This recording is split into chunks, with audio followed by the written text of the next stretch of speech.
Assalamualaikum warahmatullahi wabarakatuh. Apa kabar sobat sekalian? Semoga baik-baik saja. Jumpa lagi di channel Rahmat teman ini. Kali ini kita akan membahas berita dan masih yang kita berbincangkan yaitu tentang vonis Munarman ya, yang MA sunat vonis Munarman jadi 3 tahun penjara terkait kasus terorisme. Dan ini berarti ketika ada pengurangan ya, ini memang suka atau tidak suka ya, mengindikasikan ya ada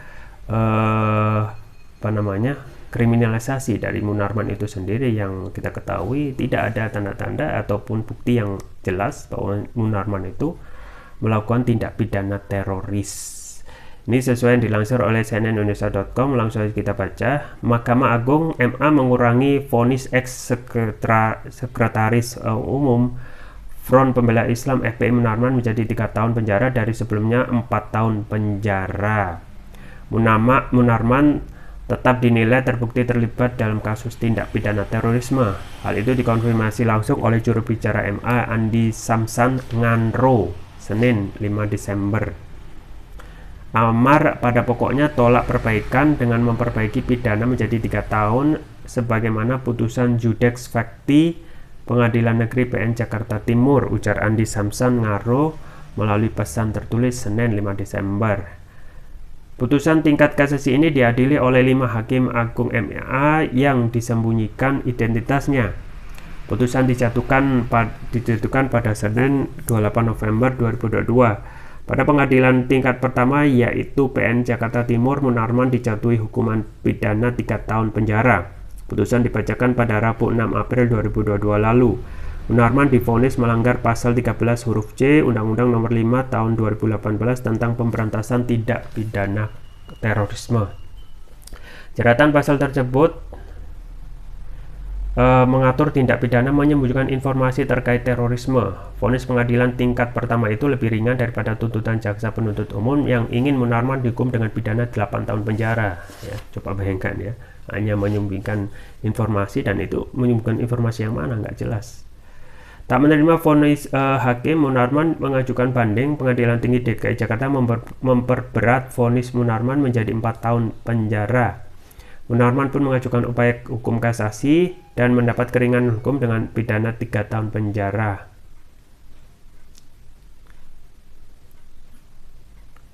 Artikel ini ya, catatan dari artikel ini mengalami pembaruan informasi terkait keterangan vonis awal Munarman setelah pihak kuasa hukum memberikan klarifikasi. Ya itu ya sobat sekalian tentang fakta MA yang memvonis Munarman ya disunat jadi 3 tahun. Jadi Munarman sebenarnya terbukti ya tidak melakukan tindak pidana teroris. Ada juga dari faktakini.info ya. MA sunat vonis aktivis HAM Munarman jadi 3 tahun penjara. Munarman terbukti bukan teroris. Faktakini.info Jakarta. Mahkamah Agung MA mengurangi vonis aktivis HAM Munarman menjadi 3 tahun penjara dari sebelumnya 4 tahun penjara. Hal itu dikonfirmasi langsung oleh juru bicara MA Andi Samsan Nganro Senin 5 Desember. Amar pada pokoknya tolak perbaikan dengan memperbaiki pidana menjadi 3 tahun sebagaimana putusan Judex Fakti atau Pengadilan Negeri Judex Fakti Pengadilan Negeri Jakarta Timur, ujar Andi Samsan Nganro melalui pesan tertulis Senin 5 Desember. Jadi Munarman terbukti bukan teroris. Putusan tingkat kasasi ini diadili oleh 5 hakim agung MA yang disembunyikan identitasnya. Putusan dijatuhkan pada Senin 28 November 2022. Pada pengadilan tingkat pertama yaitu PN Jakarta Timur, ex sekretaris umum Front Pembela Islam FPI itu dijatuhi hukuman pidana 3 tahun penjara. Putusan dibacakan pada Rabu 6 April 2022 lalu. Vonis pengadilan tingkat pertama itu lebih ringan daripada tuntutan jaksa penuntut umum yang ingin Munarman dihukum dengan pidana 8 tahun penjara.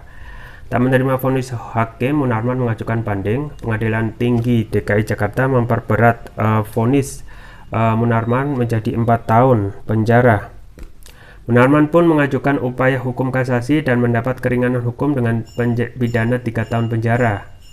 Menanggapi perbedaan beredar di link cnnindonesia.com.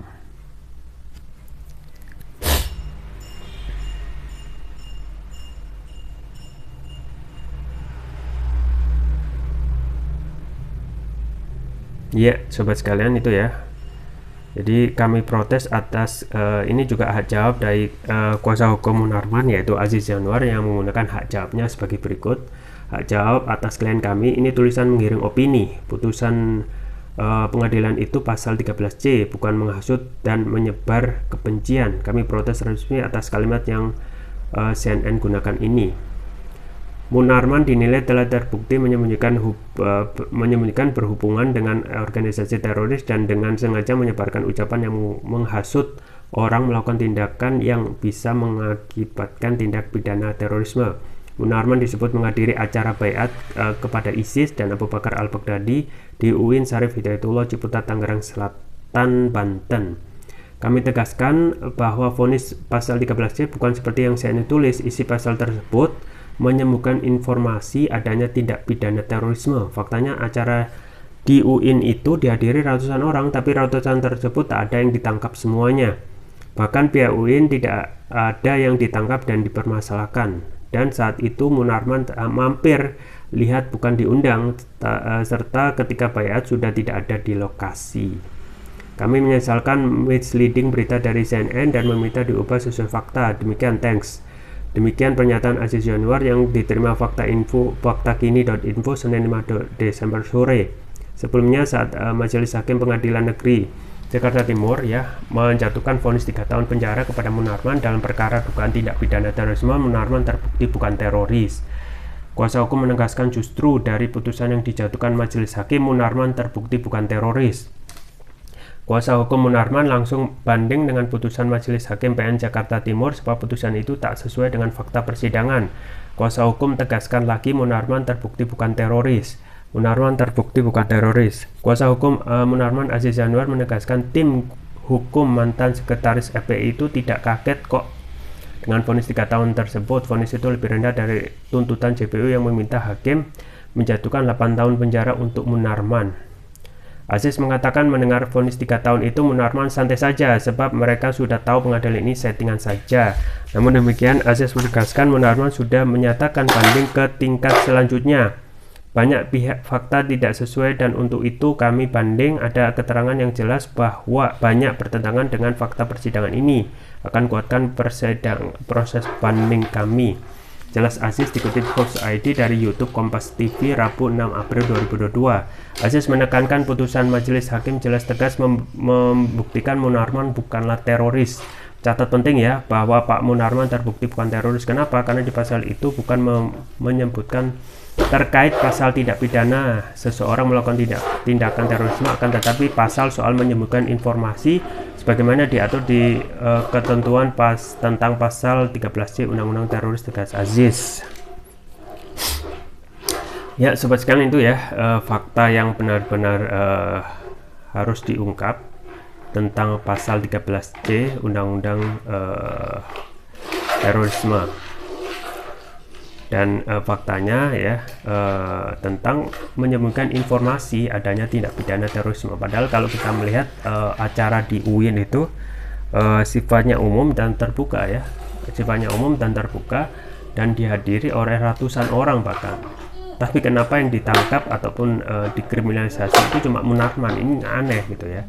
Kalau acara tersebut itu melanggar tidak pidana terorisme, semuanya harus ditangkap. Ya, tetapi memang kenapa kok Munarman ditangkap, hanya Munarman saja yang ditangkap, berarti memang ada hidden agenda ya, yang patut diduga ini hanya untuk mengkriminalisasikan Munarman yang sokol ya, bagian dari FPI yang juga kemarin memperjuangkan tentang kasus KM50.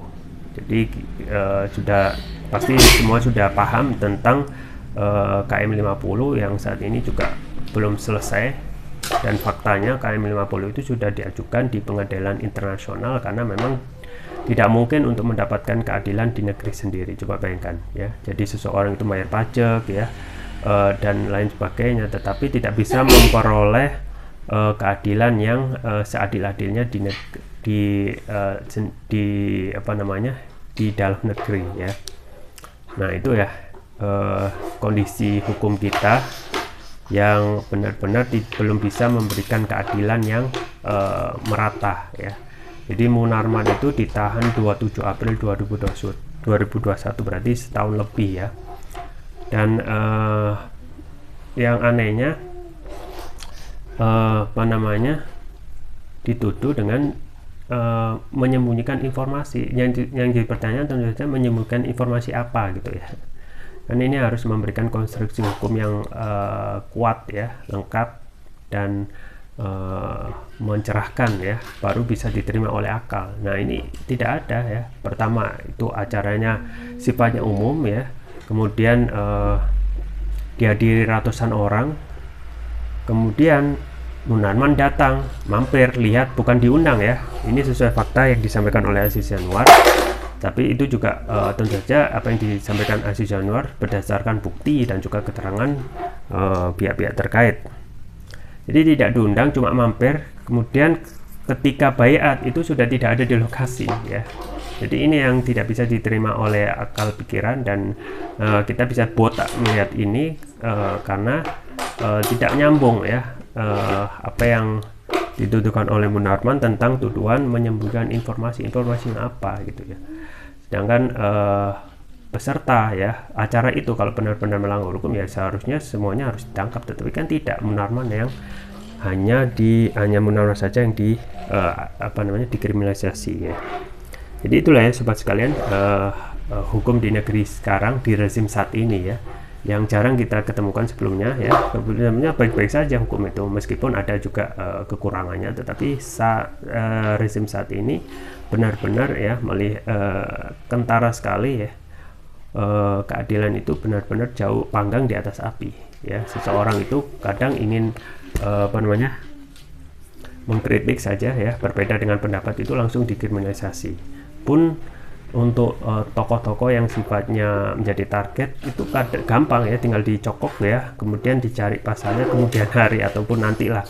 Yang penting tokohnya itu sudah dipesan untuk dikriminalisasi ya, kemudian ditahan. Untuk masalah pasal itu bisa nanti gampang, itu bisa dinego sesuai dengan kepentingan ya, entah itu masuk akal atau tidak. Termasuk untuk kasus Munarman, kita ketahui tidak masuk akal dengan adanya tuduhan menyembunyikan informasi ya, dan juga yang menjadi pertanyaan yang belum terjawab yaitu informasi tentang apa, mengingat itu adalah acara umum. Jadi hal-hal yang sifatnya rasional itu harus benar-benar dikedepankan. Misalnya melakukan tindak teroris itu melakukan pengeboman, menyembunyikan informasi itu kalau ya secara rasional ada misalnya tindak terorisme yang akan dilakukan yaitu pengeboman, kemudian seseorang menyembunyikan ya, nah berarti itu sudah kena ya. Tetapi ini tidak, kita ketahui Munarman tidak diundang, tetapi hanya mampir untuk acara UIN sesuai fakta ya. Tetapi juga akhirnya ditahan dengan tuduhan teroris ya. Yaitu ya cari-cari kesalahan ya, yang saat ini gampang sekali ya seseorang itu dikriminalisasikan ya, termasuk juga para ustadz ya, Farid Ahmad Ogbah, Ahmad Zaid An-Najah, juga Hanung Al-Hamad ya. Ustadz ini tindakan vonisnya juga jelas tentang, tidak jelas ya tentang teroris yang mana ya. Bahkan pengacara juga menyampaikan bahkan silet pun itu tidak ditemukan untuk kasus Farid Ahmad Ogbah itu ya. Jadi jangankan melakukan terorisme, untuk hal-hal yang kecil misalnya silet itu nggak ditemukan ya. Jadi benar-benar hukum ya pada saat ini kita harus kita dapati kondisi yang sangat surut sekali ya dalam penegakan hukum ya. Kemudian dalam menindak sesuatu itu berdasarkan fakta itu sangat jauh dari rasa keadilan. Nah itu juga yang kemungkinan ya kita khawatirkan dengan kondisi sekarang yang awal-awal ya, pemerintah sekarang itu kita harapkan bisa memberikan perubahan, ternyata malah ya kondisinya lebih buruk lagi ya. Jadi kedepannya satu hal yang penting untuk diperbarui ataupun diperbaiki adalah masalah hukum ya. Karena satu hal yang menjadi rusaknya negeri ini adalah ketika hukum itu ya hanya menyentuh kepada rakyat bawah dan tidak menyentuh kepada orang atas, orang yang mempunyai kekuasaan. Nah, baru negara itu bisa dikatakan ya runtuh ya, karena hukum tidak berjalan secara berkeadilan. Itu saja yang bisa saya sampaikan. Semoga bermanfaat. Jangan lupa like, share, dan subscribe. Sampai jumpa lagi. Wassalamualaikum warahmatullahi wabarakatuh.